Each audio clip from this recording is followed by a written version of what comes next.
Ya. Yang pertama rekomendasi dari Kementerian ATR BPN. Ya. Apa sebabnya Kementerian ATR BPN merekomendasikan lahan ini seperti itu? Ya. Kita tidak tahu. Ya. Karena sertifikat di SKG ini terbit tahun 2008. Ya. Yang diterbitkan oleh Kementerian ATR BPN. Ya.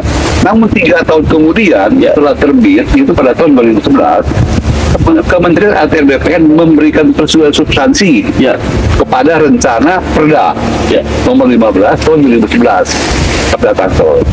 Sehingga tanah saya yang bersertifikat ini yang sebelumnya peruntukan pemukiman menjadi situ kayu antap.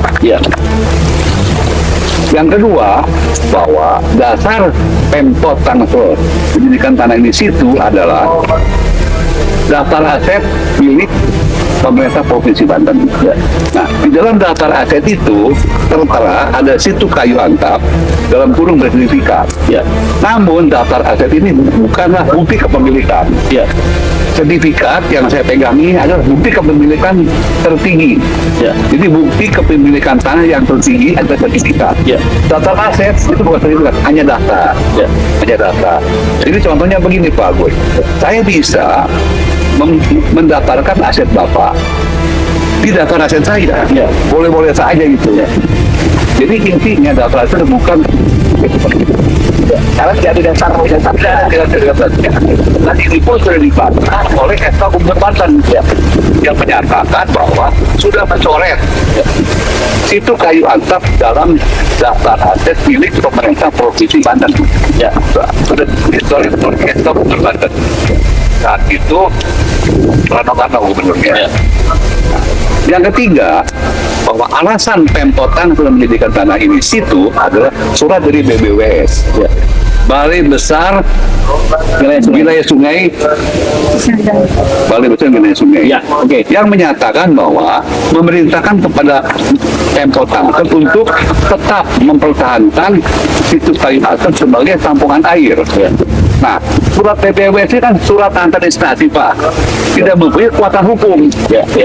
Nah, lucunya kenapa Pemkot Tangsel ini menggunakan surat yang tidak mempunyai kekuatan hukum untuk menjadi dasar membuat perda.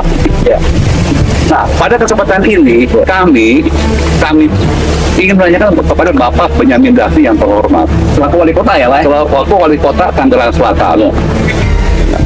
Apakah Bapak tidak tahu kalau membuat undang-undang itu, membuat perda itu harus berdasarkan mengacu kepada undang-undang di atasnya, bukan kepada surat antar instansi, bukan juga kepada daftar aset yang tidak memiliki kekuatan hukum. Nah ini yang saya mau tanya Pak Benyamin Daphni.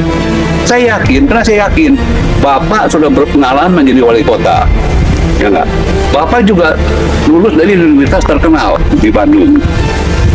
Masa tidak tahu kalau membuat perda itu harus berdasarkan dan mengacu kepada undang-undang di atasnya. Jadi apa tuh? Gimana tuh Pak Agus kalau bisa begini?